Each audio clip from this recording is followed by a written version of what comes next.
Siyanibingelela nonke balaleli nani babukeli egameni elihle leNkosi uJesu Kristu. Kulabo abalalele siyanxusa kuzo zonke izindawo enilalele kuzo ivangeli lombuso wezulu, lapho sishumayela khona ukuphenduka nokuthethelelwa kwezono nokubhabhadiswa egameni likaJesu Kristu oyinkosi nomsindisi. Izwi lenkosi uJesu Kristu leli olilalele njengamanje.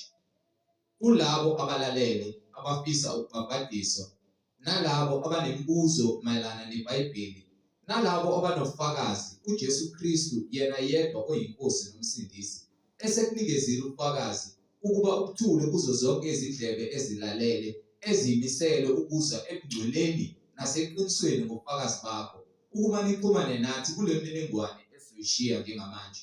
Ngizoqala nge-email address ethi izwilenkosi.ujesukristu@gmail.com, izwilenkosi.ujesukristu@gmail.com, no my cellphone number, no my WhatsApp number, la ungakwazi ukuxhumana nathi khona ethi 066 566 9245, 066 566 9245.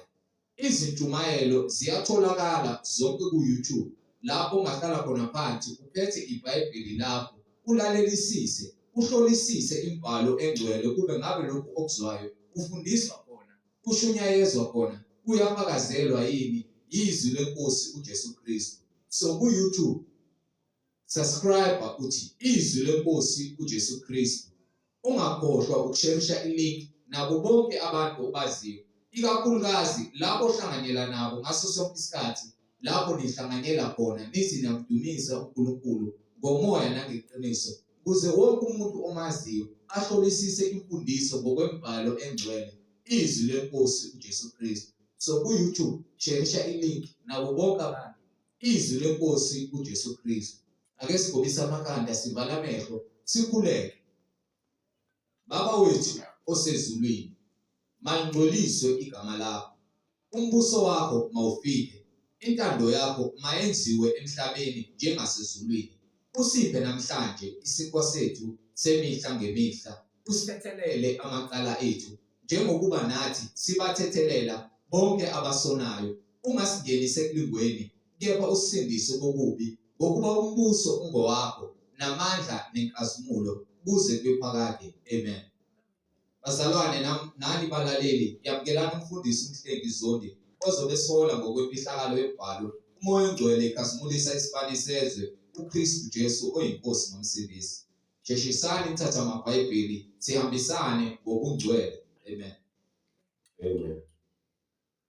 Siyabingelela bazalwane ngegama lenkosi lokuthula, igama lomusa, igama lothando, igama leqiniso, igama likaJesu Kristu, umnini mandla onke, inkosi yokuphila. Siloke sithule bona ubufakazi ngayo imbhalo kuba yinye inkosi, yinye inkolo, umunye umbhabhajiso, egameni likaJesu Kristu, yena yedwa ozimele, ongadingeki kulekelelwa, ongenasiqalo, ongenasiphetho, akanayo imvelo ukuthi velaphi lokuthi uyakuphelelaphi. UNkulunkulu waphakade, owasemaphakadeni, badlula abantu. Siyakholwa ukuthi uNkulunkulu waphakade, ukuba konke kuvela kuye. Akukho nokodwa okuzivelele ngokwakho, kepha kuvele ngamandla kaNkulunkulu osithandile. Elithi iBhayibheli ekuqaleni uNkulunkulu wadala izulu nomhlaba. Umhlaba wawungenalutho, uyihlane. Ezindaba mawufuna ukufunda iBhayibheli lokwazi ukuvelaphi komhlaba nokuvela kwakho, hamba ufunda incwadi kaGenesis. Usahluko 1 nje uwodwa uyokuvula uqonda ukuthi ekuqaleni uNkulunkulu wadala izulu nomhlaba. Ekuqaleni, bengithi ekuqaleni kusho ukuthi yayingekho into ekhona. Kuba wadala izulu nomhlaba ekuqaleni, yena wadala. Uvela vela kuthiwa wangena phakade. Ezolonto le akanasiqala akanasiphetho. U-alpha, u-omega. Umqali nomphelelisi. Yayizona le. Umqali nomphelelisi wakho konke. So, uma ukuthi uyaqonda okuyintando kaNkulunkulu uzoqonda izwi ngokuba la sihlangene ngezwi. Asihlangene ngokucabanga nangokuhlakanipha kwethu. Omnika incwadi yabaHubo sahluko 5. Incwadi yabaHubo sahluko 5.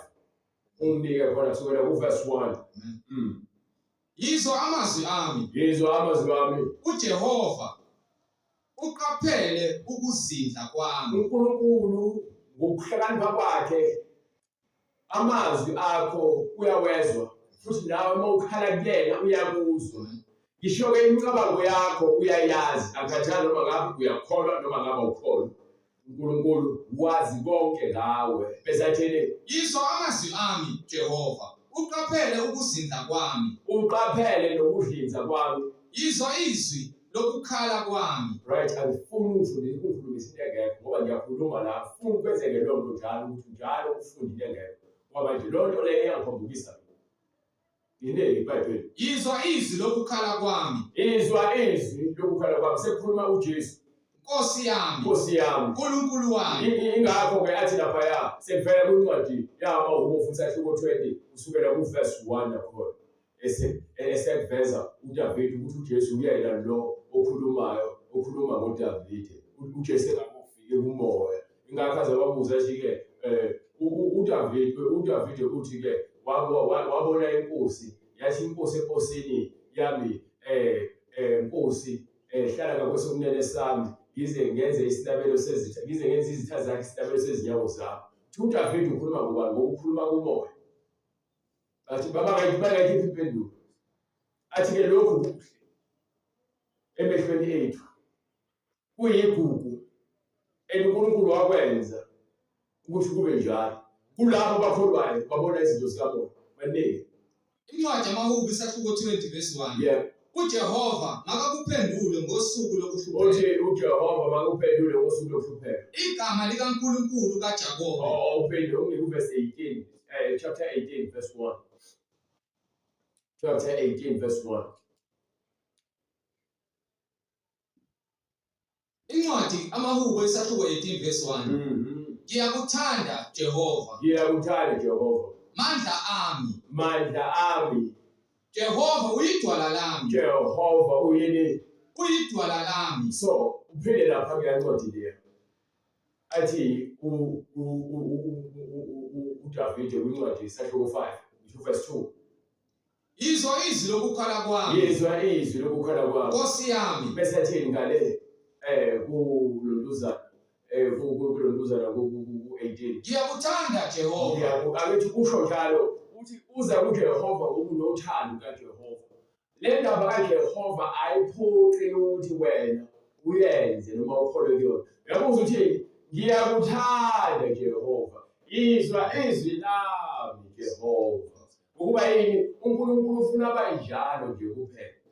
Uma ungakufundi ukuthandaza, uma ungakobi sesigabeni sokuqonda amandla kaNkulunkulu empilweni yakho, uyisiwula. Yazi ngoba yini? Awumazi umdali wakho ukuthi lapha kwincwadi kaDuteronomy isahluko 32 verse 16 uthi lapho we start from verse 15 nakhona futhi uncwadi Deuteronomy 32 from verse 15. uJeshuruni wayesikhuluphala. Ithi umuntu angabonje usukhulile ungaka ukhuliswa abazali abangazi lutho. Abanye bakhuliswa abazali abakholwayo. Bathe bese bekhulile behlakaniphile bakhula njengoba lithi iBhayibheli uJeshuruni nawe ufaniswa nawe uJeshuruni ofike wakhuliswa ngaphansi kwesandla sikaNkulunkulu. Kepha uthe bese efike ehlakanipheni kwakhe wayesenza njani? Wakhaba. Usukhuluphele. Uzimukile.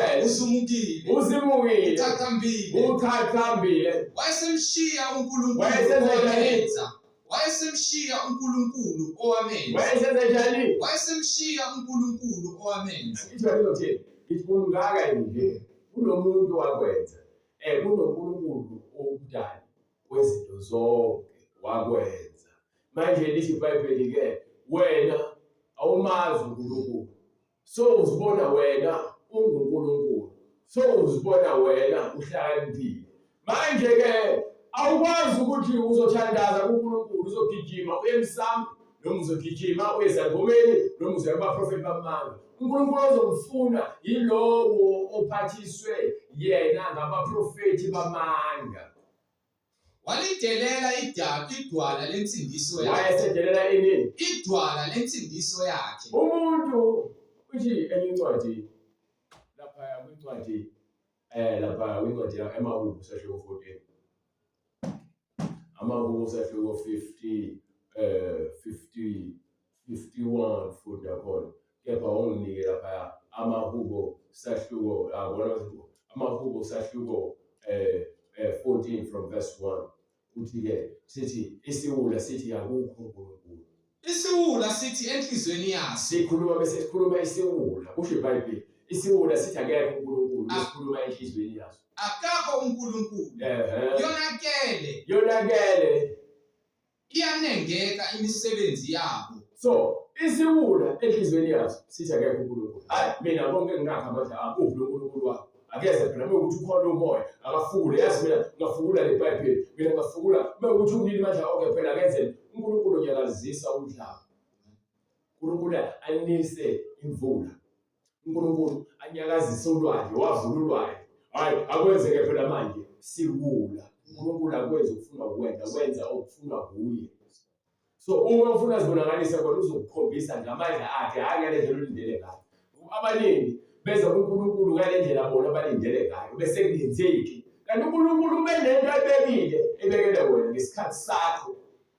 Kepha ngenxa yokuwula uza kuNkulunkulu uzodimanda. Phela uNkulunkulu mina ngifuna imoto mina, ngifuna imali, ngifuna umsebenzi mina. Kanti uNkulunkulu uzokunika nini?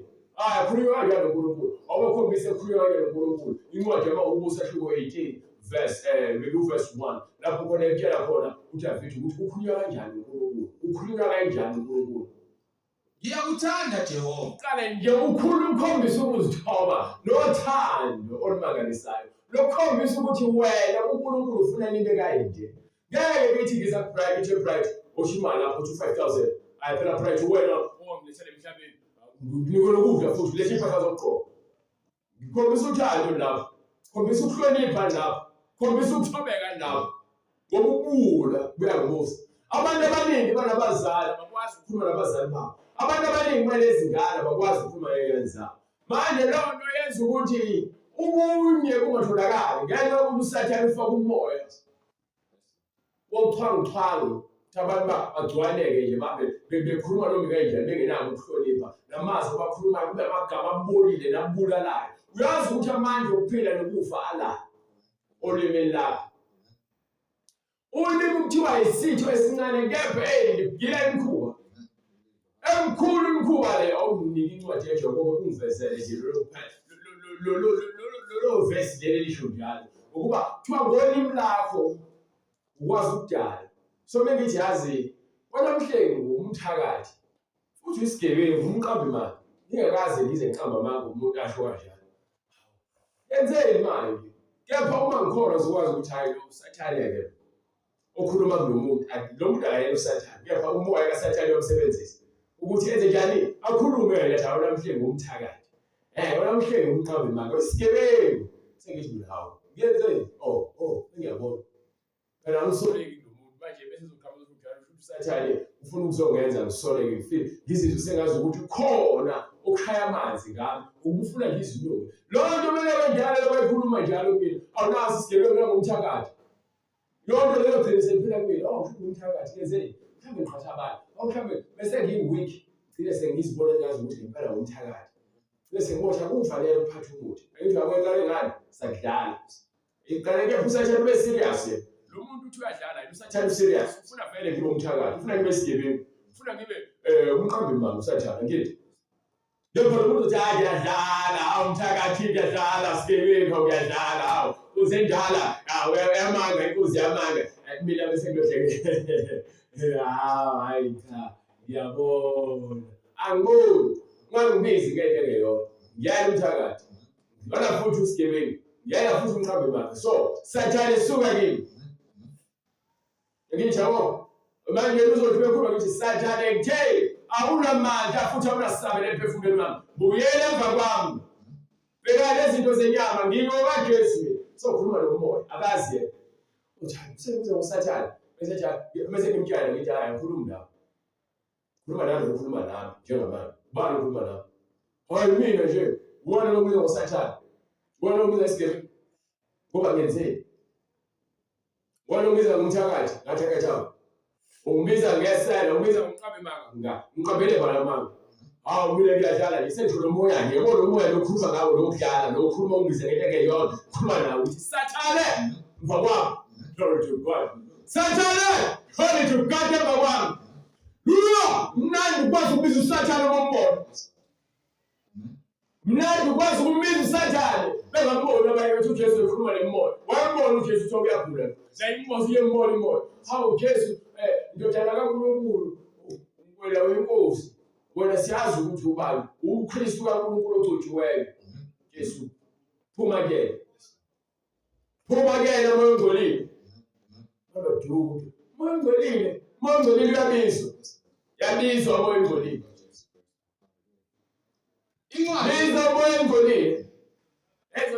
So besiza uNkulunkulu siza ngani uthando ithini incwadi incwadi yaJakobe isahluko sesithathu verse 6 yes nolimi njani lungumlilo ulimi athi uthi livutha amalangabo njengoba mhlawumbe ungaletha ngokwentisi noma ke liyavutha ngomthinda uzoleka ukhulunywa ngendlela ulimi olunamandla ngalo lifanele nomlilo oshisayo ukuba yini lenza izinto ukuthi ngafike ngiFebruary yazi uthe uDlamini ngawe wena uyisela wathi izinkomo and futhi bebekhuluma ngawe bethi wena uyathakatha engakaza kusho lokuDlamini engakaza azayikhuluma yonke lo asuku bright aha ukhopana ukuthi wena mina ngisela ukhopana mina ngumthakathi yazo lomthwala kabi mina ngizokulimaza manje lona olumfengulu wena olisiphingwe yabona uSathane ngani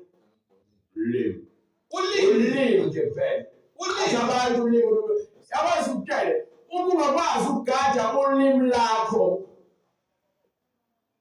nemicabango yakho indaba yakho ifike ulimi lakho kumele uligade lento uthi umbhalo ke bese kukhuluma uJesu lapha ngizincwadi yaLuka sahluko 6 lapho uJesu eveza ukuthi enza kubantu njengoba ufuna kwenziwe kuwena khuluma kubantu njengoba nawe ufuna bakhulume nawe hlonipha abantu njengoba phatha abantu ngalendlela ufuna ukuphathwa ngayo lilonke nje ile so manje uma ukuthi wena ungumhlebi uqamba amanga uyisiphingi unenzondo uyisigebengu uzoyindela abantu ukuthi baphathe ngalendlela yini ngoba uzofuna abantu bahloniphe bakuthande kepha wena uyisigebengu umqambi manga uyisifebe uyisintako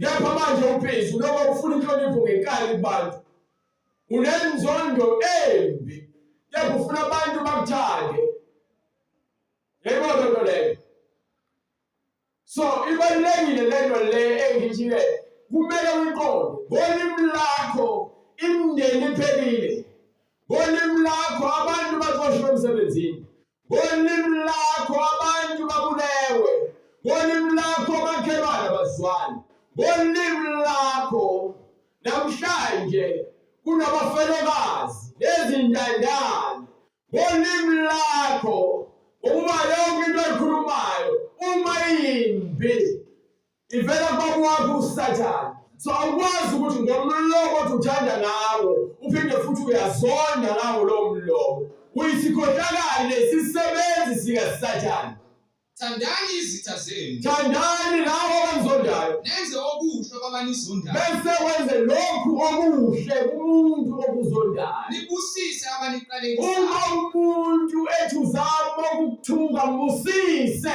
ukuba wena ugcwele uthando nibakhulekele abanidumaza bese kuthi lokho ozabuza lezinto ezizakudumaza bese uyamkhulekela uthi uNkulunkulu uthethe ngitshelile ngathi khuluma lemoya uNkulunkulu uthethelela lokho akakwazi ukwenza ezindaba umoya ongcolile uyakhulekelwa umoya ongcolile uyaqalekiswa umoya ongcolile ucela uNkulunkulu lo moya lo ohlasela umakhelwane awushise ngegama likaJesu Kristu, igama lomusa, igama lothando, igama lentokozo, igama lenduduzo, igama lobunye, igama lamandla, igama likaJesu. Ulimi lumi luyizwe lokungalungi phakathi kwezitho zenu. Lusemlomeni phakathi komlomo wakho ulimi. Kepha linezitho zalo zokungalungi. Lungcolisa umzimba wonke. Ulimi lungcolisa yini? Lungcolisa umzimba wonke. Because uma ngithuka umuntu njalo ubona isiqu sami wevela bona nangu umhleli, ingabe uzothini-ke namhlanje? Oh, nango umhleli. Yabona-ke manje yena akazange abone ulimi lami, ubone mina uqobo lwami ngokuba ulimi selungcolise yini umzimba wonke. Ingakho ngithi qaphela ukuthi umlomo wakho uphimisela amagama athini. Kepha-ke nayo indaba lekho uma ungakholwa ithi incwadi-ke umuntu ongakholwa nginike incwadi eZaga sahluko 14 kusukela kuverse 1 qale lapho bese unginika iZaga sahluko 16 verse 1 verse 16 okanye lapha ya kuverse kuloluzana Incwadi iZaga esahluko 14 verse 1. Yes. Owesifazane nge 15 verse 1. Impendulo ethambileyo iyabusisa ukufutheka. So uthi uJesu-ke laba eniqalekisayo khulekele bese laba nizondayo nibabusise. Usho ukuthini? Usho ukuthi lo muntu efika noma nento ezofaka udlame olimini lakhe ezana. Uthi impendulo ethambile ukuthi imokhuluma amazwi athophileyo, amazwi akhayo ngaso sonke isikhathi. Uthi lo muntu efika ngolanga vele afika aphoxeke angayitholi lento losathana amthumele ukuthi azoyivunguza la kuwena noma azoyivukuza la kuwena. Yezwa lo nto leyo ukuba yini wena unoqonda. Ngifuna ukuthi ngikucacisele wena umuntu othi uyakholwa fanele wazi amazwi kaJesu. Amazwi kaJesu akutshela ukuthi uma kufika isimo empilweni yakho umele ukuthi umelane kanjani naleso simo. Uma ungawazi amazwi kaJesu kuzokwenzeka lento le. Fika umuntu seke yangenza nami kepha uNkulunkulu ngaphinde ngaxolisa ngoba ngakazi ukuthi usathane. Umuntu afika azodelela kuvuka inyama. Khumbule phela wewe nokumhleni ungabhedeli ukushaya. Ukushaya. So khuluma nomuntu manje sofunye manje. Kepha uyalazi iqiniso ukuthi ithini. So uyabona ukuthi kuyenzeka ukuthi usathane afike ungalindele. Kepha kusho ukuthi sezothi manje uhlala nalowo muntu uzothi nayi le njani. Engiyakuzona lo yamnyanya. Akusho ukuthi hamba abe ngiyamsusuluza manje. Yini? Awukho. Kepha mawukholwa nalo wabona uyabhedla. Khona manje uNkulunkulu ngiyacela ungithethelele uyakhala futhi uNkulunkulu. Uyakhala kuNkulunkulu. Yabona ukuthi avide ekhaya. Ethi ngiyakuthanda Jehova. Uma umthanda uJehova uyakugcina imiyalelo yakhe. Kepha ungamthanda uJehova lithi incwadi eZaga sahluko 16 verse 1. Ikhuluma nawe nami bese kufika lento yompakamo lokuzitshela inhlakaniphile. Ithi ngilondoloze uNkulunkulu ngokuba ngiyaphephela kuwe. Ngiphephela kuwe. Ngithi kuJehova. Ngithi kuJehova. Wena uyinkosi yami. Wena uyinkosi yami. Anginakho okuhle ngaphandle kwakho. Ngithi kuJehova. Wena uyinkosi yami. Anginakho okuhle ngaphandle kwakho. Abangcwele abasemhlabeni abayizikhulu yonke intokozo yami ikubona. Uphinde ufune 15 verse 1 ukuyibona ngithola ngayo. Jehova ngubani oyakuhlala entendeni lakho na? Ufunela amahubo yazi ngiyeza ufunela amahubo ngifuna iZaga. Hey bro, come on. 16. Ngihawukele uNkulunkulu. Ngihawukele uNkulunkulu. Ngomusa wakho. Ngomusa wakho. Yesula iziphambeko zami. Usafunda amahubo guys, come on. iZaga engizifunayo. Impendulo ethambileyo iyabuyisa ukufutheka. Sahluko 16 lo. 16 verse 1. Kanti ngibisele lencwadi. Zonke izindlela zomuntu zimhlophe emehlweni akhe. So siyakule leyo ukuthi elungelisize Bryce ngokomoya. Siyakule leyo ukuthi uma uhamba ngokwakho yiso ngeso izinyo ngezinyo Bekugcoba umuntu nafuna umgcoba. Bekunyokoloda unafuna umnyokoloda. Because le moya njengoba kuvukelana imibuso nje. Umbuso vele ufuna ukuthi imbulala. Kwenzeke le nto leyo ukuthi uJesu sephethe ukudla isipho sakusihlwa. Sefika lapha eBethani. Sehlele abafundi bakhe eGetsemane. Bese fika lapha ya sekufika abaFarisi nabaphristi nomphakathi uzombamba. UPetru ufuna ukulwa. Khipha inkemba. Agenxe omunye indlela. Jesu athi phindisela inkemba yakhe endaweni yakhe. Phindisela inkemba yakho endaweni yakhe. Ukuba lowo olwa ngenkemba uyokufa ngenkemba. Usho ukuthi uJesu usezonqoba lo moya wodlame ngoba nabantu bese ngodlame ke nabazomsola abafundi bakhe bebengakhona. Kepha uJesu yena uthi ke lo ophila ngenkemba uzofa ngenkemba.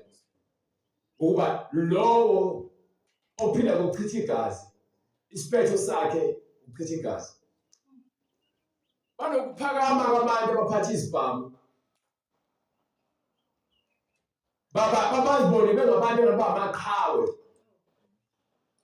Abantu abajaba utshwala banokuphakama bazibone bengamaqhawe. Bakhuluma izinto eziningi ngokwenyama.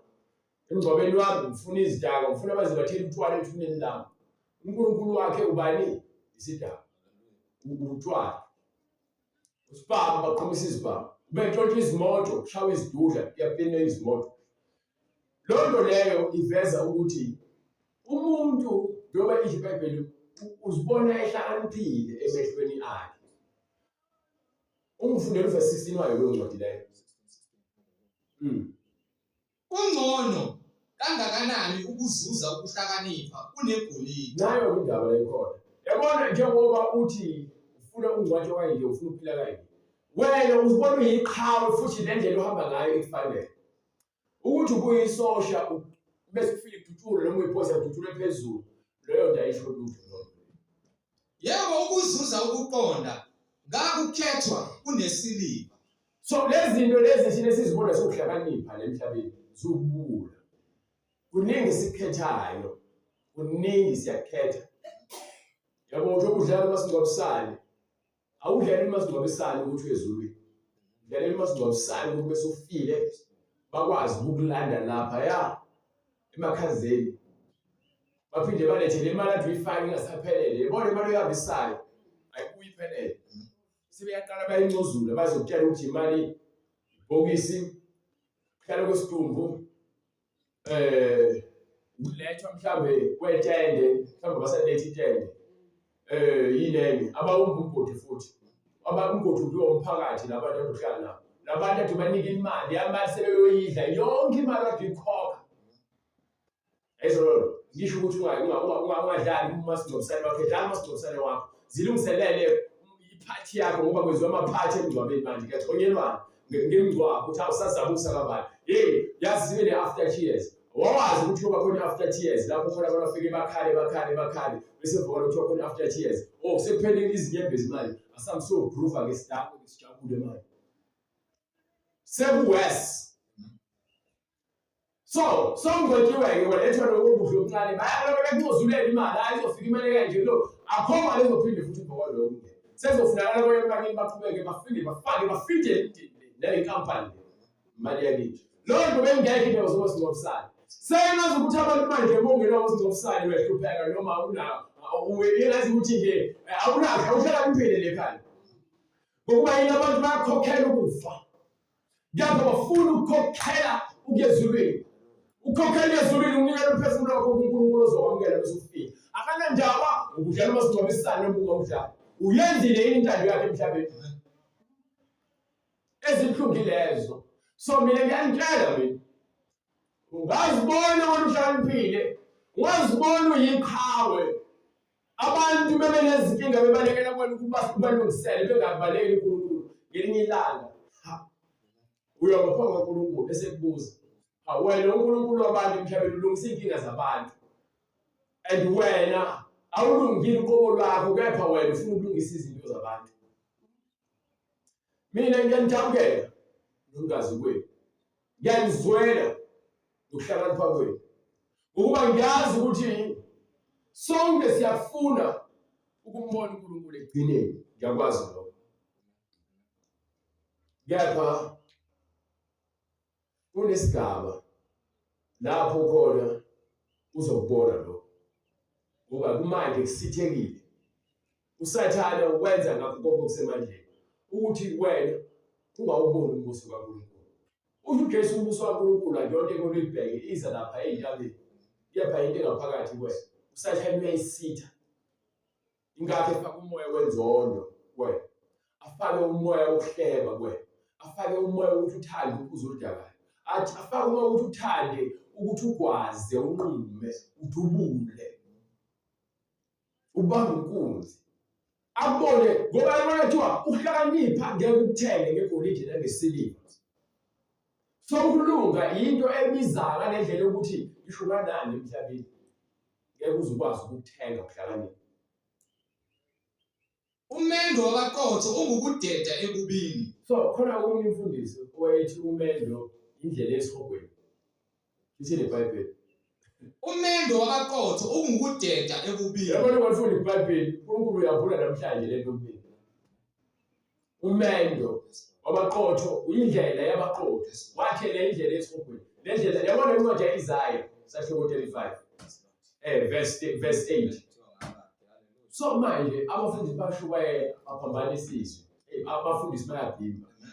Ngale ndlela yempakala wena lesintshela yona nje. Ningaze lithi umhlengi yazi indaba nje ukuthi wazi konke angazi lutho.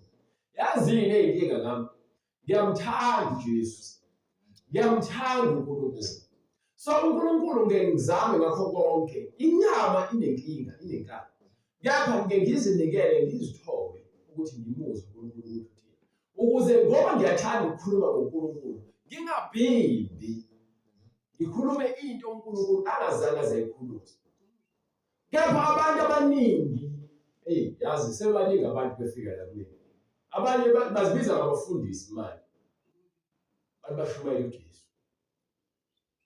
Kepha abanalo uqondo. Ande bezobuza imibuzo abazalwane befika solo lokhu bezobuza mhlambe ngafike kuso sigaba angazi.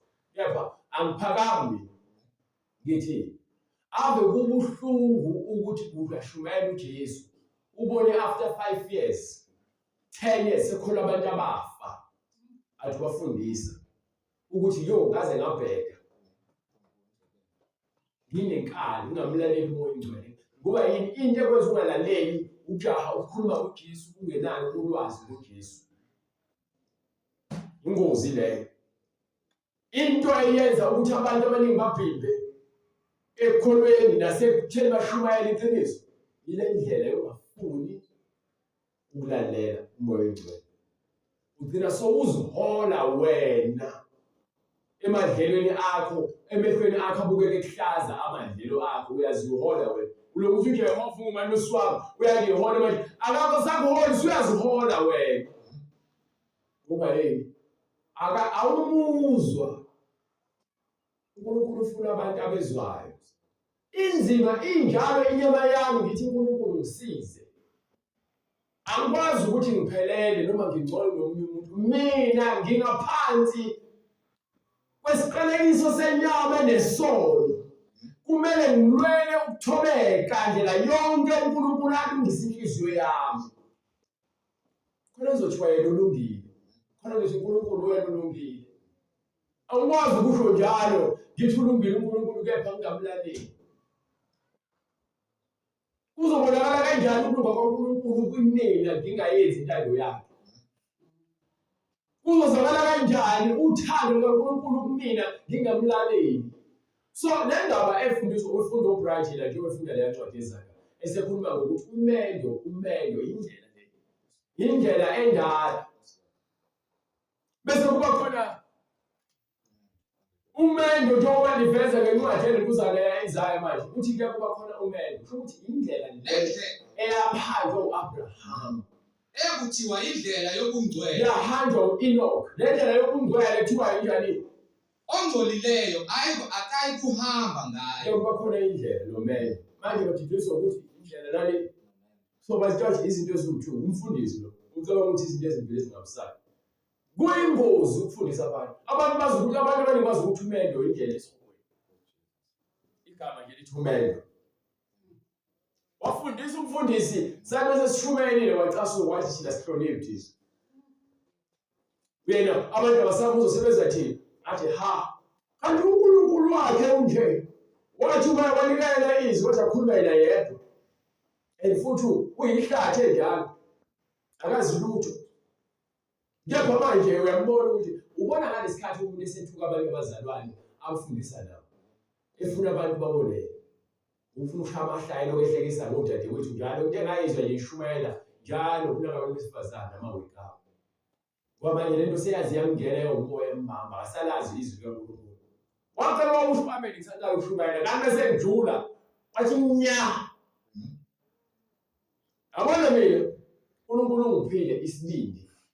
Ngaphambi kokuba ngibe umuntu ofundisa ngezwi uNkulunkulu ungiphe nje into ekuthiwa isibindi. Apho kumnandi ufike ube nesibindi bese uphila impilo yoqotho bese futhi uphila impilo yomndwele bese ufuna iqiniso. Kumnandi uphila lo mpilo leyo. Kunokuba ube nesibindi sokubulala omunye umuntu. Ube nesibindi sokuzonda omunye umuntu. uNkulunkulu ungiphe isibindi waqedwa ngipha umoya ukuthi ngizwe. Ngiyakuthanda ukuzwa.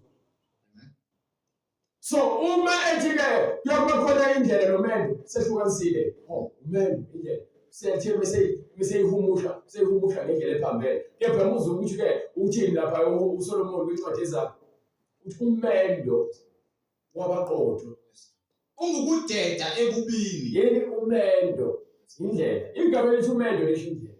Kepha yena usehlukanisile ukuthi kuyokuba khona umendo nendlela. Indlela kuthiwa abantu abangcwele akushanga lutho ngale umendo kepha kusho ngokubili senjani. uNkulunkulu uyabazi ngabakhe.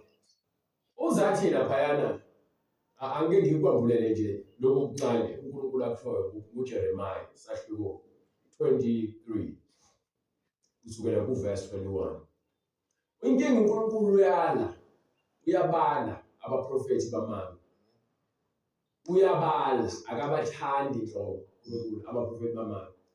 Mina angibathumanga abaprofeti nokho bagijima. Abantu-ke abantu bagibele nathi mina ukutshela umuntu lo uJehova ungiphathisa amalo besuma behlala izandla boshumayela no. Abasezwa umoya engcwele sebezwa wena. Wena uthunyiwe lo moya engcwele-ke songokuthi hayi ngiyashumayela bayangithanda bezwa mina. Ufuna ukuba isitawe. Ufuna ukuba ingilosi yobumnyama. Kepha uzenze ingilosi yokhaya. Uthanda udumo. Uzizwa kahle abantu mebekuncoma. Leyo nto iyajovana lento yokuthanda ukunconywa abantu ngevangeli. Ngokuba iyenza wena ukuthi ugcine songathi ungayizwa njalo lento yokunconywa. Engathi ngami ngishumayela bese ngihambe ngiyosahla. Hlale abantu bangangiboni, bangangizwa njalo, bangangizwa futhi ngikhuluma. Ukuze njalo mengivula umlomo wami ukhulume umoya oyingcwele ngokuba ngifuna yena. Kepha akunjalo kulomhlaba esiphila kuwo. Kepha bona engathi uma uyiphila le mpilo engcwele engathi ungahlala nabantu abaningi abona. Ngoba ubhalwe phansi eBhayibhelini lapha kwincwadi yamaHubo futhi sahluko 1 verse 1 incwadi yamaHubo le sahluko 1 verse 1 aphinde futhi kwincwadi yeZakha sahluko 1 kusukela kuverse 8. Kepha unginikele incwadi yeZakha emaHubo manje kusukela kuverse 1. Ubusisiwe umuntu ongahambi ngeziluleko zababi. Manje uyabona ukuthi uma umuntu ozinikisa noma ozihlanganisa noma ohlanganyela ezintweni eziningi nabantu ababi. Nawe uthi sothatha izaluleko zobani zababi. Ngoba njalo ulalela bona, ubona bona. Uhlala nabo, ubona bona, ulalela bona. Uhlala nabo, ubona bona, ulalela bona. Sozogcina sothatha izaluleko ukuba la awugcwele. Uma umuntu ungavumelani nento evunywa abaningi. Khona lento ekuthiwa ukhanda limtshela kwakhe.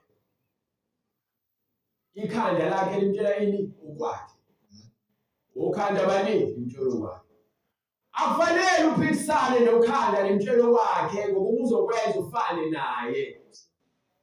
Ngeke ukhanda nemtshelo wakhe limtshele inyongo le afuna ukuyiphuza ezobabela ekugcineni.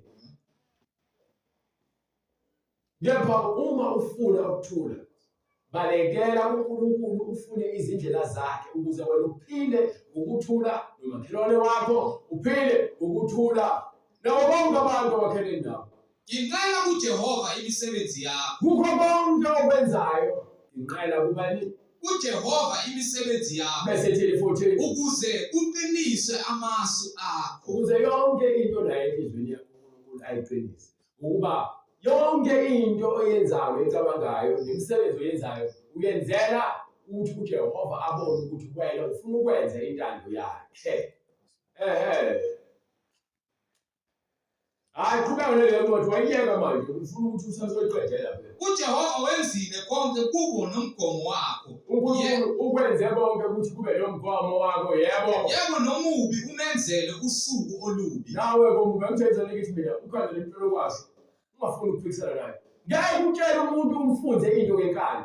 Umuntu omdala bese ngifuna ukudla kufuna ukudla. Ishina lencane ukuthi uyifunze ukudla isikhathi vele ibuyiphikisele. Ukuthi kufanele iphuthuze uzuyibanga uyifunze ngenkani ufuna igwenye. Ikhala kakhulu ngoba yena ayifuni ukudla ngaleso sikhathi. Don't hash. Ake zincane manje kusho wena inhliziyo yakho ukuthi ubeke emfundweni noma yaqhuba uyasho. Hayi yo. Emfundweni fike libe lapha emfundweni. Lifuna ukujoba emfundweni funa indlela funa ngene ukubaleka ngoba ngifuna ukuphuza. Kepha uma usuhlala ihashe ubuke lapha into fike lidle bese lisho hambe emfundweni ncenge kancane fike emfundweni. Shamanzi ubone hambe lozidlela. Kuba yini shaya isikhathi.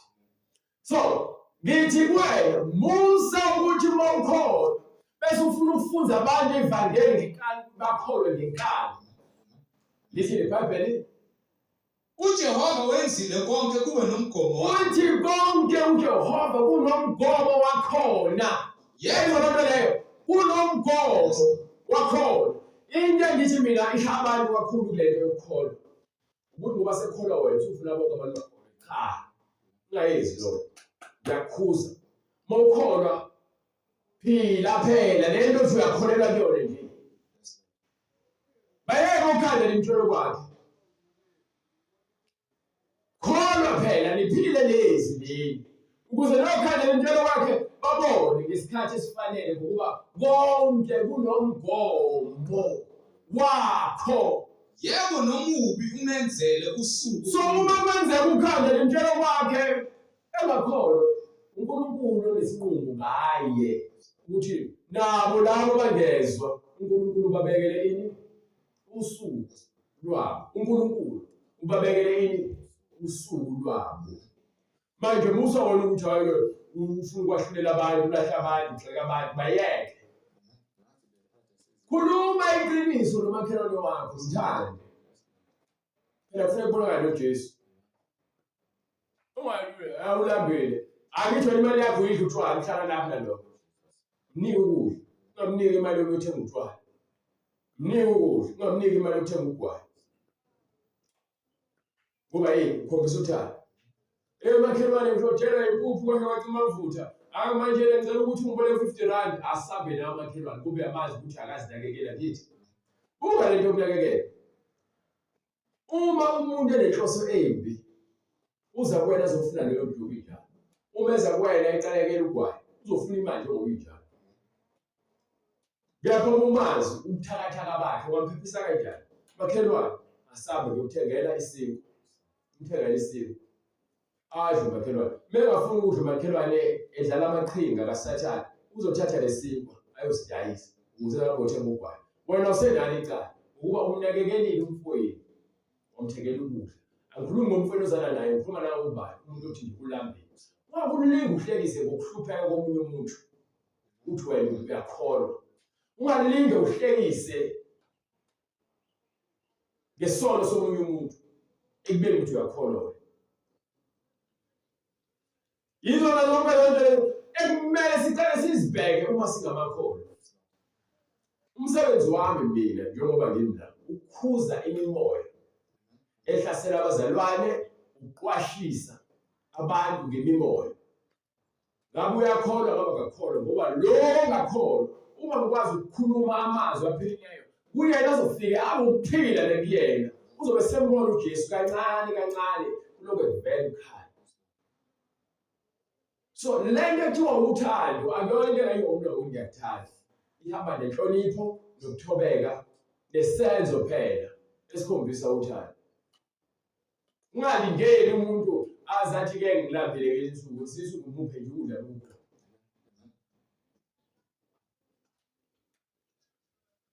Izinto ezincane zinamandla ngalendlela ole ukuziqonda. Kepha ngesinye isikhathi ngike ngihlupheke ngoba yazi kwesinye isikhathi ngike ngizibuze nami sengikhulumile ngithi yazi besikhona isidingo. Kepha uma uNkulunkulu evumile ukuthi ngisho lokho afuna ngisho ngizokusho kepha angabe sengikhuluma kakhulu ngigcine ngasazizwa ukuthi ngithini. Khona lento eyenzakalayo umuntu agcine sekhuluma abusaqonda uyazizwa kodwa. Kepha uyabona ukuthi usekhulume ngokweqile. Ngoba phela khona ukukhuluma amazwi kube nomkhawulo. Khona ukukhuluma uwotshela ukuthi sekuphele 4 hours uyakhuluma. Kepha ekhulumeni kwakhe usesho izinto eziningi nezinto engafanele. Yazi uthi uJesu kwincwadi incwadi yaLuka sahluko 6 lapha kuverse 30 something bengaphosisi. Uthi uJesu njengokuceba kwenhliziyo yomuntu kanjalo nokukhuluma kwakhe njengokuceba kwenhliziyo yomuntu kanjalo nokukhuluma kwakhe. Le gama elithi ukuceba wena ungabuka njengento enhle ukuceba. Kanti uJesu uthi ke uma inhliziyo yakho igcwele okubi kanjalo nomlomo wakho uzophuma njani okubi. Futhi inhliziyo yakho inonile icebile ngokubi. Kanjalo uma kugcwele okuhle enhlizweni yakho emlomeni wakho uzophimisela okuhle. So lezi zinto lezi zifundisa thina ukuthi thina amazwi ethu makwabe amazwi aphilileyo naphilisayo kwabanye abantu. Ngiyathanda ukuthi bekhuluma nomuntu azizwe engcono. Kubuhlungu ukuthi umuntu bekhulume nami abe nokwephuka inhliziyo. Kepha njengoba ngitshela lithi iBhayibheli casuka kepha unguwe. Kuyenzeka ufikele isikhathi sokucasuka kepha ungalingi wona. Ukuba ubona umuntu ngolimi kuyinto enzima ukuyirapha. Yabo phela ngempela umsize kwazi ukurapha. Manje kwesinye isikhathi uyabona ukuthi ke kwabhalwa la ngempela umsize ngithi uma ukuthi ubhale waqinisa wacindezela. Kanjalo lamagama wakhuluma beqinile. Babi umuntu ngisho ngazama ukuthi ngiyaxolisa bengaqondile ngishiso ukudinwa. Lento ngisho ngalesikhathi uthi ukuthela vala uthule. Qoqa ulimi lakho ethi ukuthelweni yakho. Ngabe sethiwa hayi sesiyamazi kasheshe lapho abayeke baze badlulana. Uzofika udilwe. Ukhulume. Umuntu ebambe yonke into eshini ihlala enhlizweni. Angaphinde ayithethe. Noma sokuthi uyahlekeka kunjani yena usadiniwe. Sumenze waba yisoni. uJesu ayikhuluma leyo. Lungcolisa umzimba wonke, luthungela ukuphila konke. Ulimi lungcolisa umzimba wonke lethungele. uJesu uthi-ke lapha bese khuluma abaFarisi uthi nani nithatha abantu nithi niyabafundisa nibenze izoni ngaphezu kwalezi elizoni. Le nto iya-aplaya bese ubuke ukuthi nawe ngokujina kwakho ukhulume kabi. Uyakwazi ukuthi wenze umuntu ade enenzondo encane ibhizinisi enkulu. Wena kuba yini unale ngqondo ukuthi hayi phela bengidiniwe. Kunzima ukudinwa bese ukhuluma amagama amabi. Ungcono uzokhuluma kumzalwane onoqondo, uzokhuluma kumuntu ongaqondi. Yazi lo sosona uyosithwala ngenxa yakho kuze kube leyo ndaba. Uyobona wena ukuthi chifi. Uyobona wena phazima izulu enhlizweni yakhe. Ukuba yini? Le nto ekhulumile ibhlungu kuwena ubebuthaka yahlala isikhathi eside. Ezindaba. Ngoba ngisho umfundisi ofundisa umuntu amanga. Amanga akhe nowakhulume kahle lo muntu. Uba yisoni ngaphezu komfundisi. Obaleka incwadi ezenzo 2:38 yazi kuba buhlungu ukubuka abantu bebhubha phambi kwakho ungenamandla ukuthi uvimbe. Lokho okunikiwe yabona engikunikiwe uma kanje ukhulume ngishumayela. kuphela la. Akukho okunye engakwenza. And ekukhambeni kwami nokukhula kwami njengoba ngina 34 years. Sengineminyaka ngohlanganisa unyaka wesi4 uqale ukukhuluma ukwazi uJesu. Ezinye izinto bengizithatha ngelukuluku. Kepha ngokukhula uyabuka ukuthi ngomoya uNkulunkulu uyakhulisana. Uyakwenza ubone ukuthi wena unawo amandla awami. So musukuzama wena ukuba umnini amandla onke. Yiba sendaweni yakho. Ngithe wena fundisa kezwe ngithi enza lokho phela. Why manje bafuna ukuzenza umnini amandla onke? Mina engifuna ukwenze uzokwenza ngamandla ami. uNkulunkulu usho nje ukuthi konke kwenzeka ngamandla akhe. Uma ethi cha, ngeke manje. Kuzokwenzeka ngesikhathi esifuna uyena. Abantu ke baxoshwa yileyo nto ekukholweni ngoba bafuna izinto ezenzeka manje. Ingakho bedla iparishi ovela ufaka amanzi eshisayo. So uyasho. Yakithi, angisho ukuthi wrong ukudla iparishi injalo. Senjalo ukuthi abantu bayayithanda into esheshayo. Ama-noodles asepheli yomiso. Umsebenzi wakho nje sowuvela ukuthi ufake amanzi lapho ufake 2 minutes lapha kwi-microwave. Shisa uphutha ukudla. Izinto ezisheshayo siyazithanda. Nama-cellphone ayasheshisa yonke. Access yotshwala iyasheshisa nayo. Bufebe yonke into iyashesha. Phela ubesithi ukufeba. Sikhuluma ngokuthi uvela uhambe uyozigadla nje ephithweni. Ziwa kubo kwamfana. Umfana akaziwa yini? Nihleli nje niyakhipha.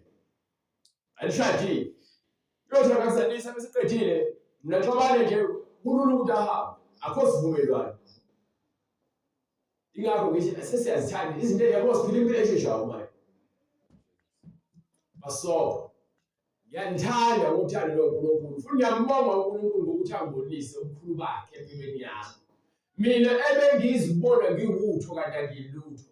Yapho uJesu emuhle wangithanda. Ngiyakuthanda Jesu ngingazenzisi. Ngenhliziyo yami yonke ngiyakubonga ukuba wena ungikhuculule insila yokuba isigqila sesono ngokuhlakanipha ungaphelele kwenyama. Jesu Kristu inkosi. Uthini umbhalo? uPetru wayesethi Uthini uPetru siphendukeni. iloyo naloyo abhaphathizwe Egameni lenkosi uJesu Kristu. kukho ukuthethelela kwezimuzini. Kukho ukuthethelela alisho ke iBhayibheli ukuthi egameni lenkosi uJesu kusho ke.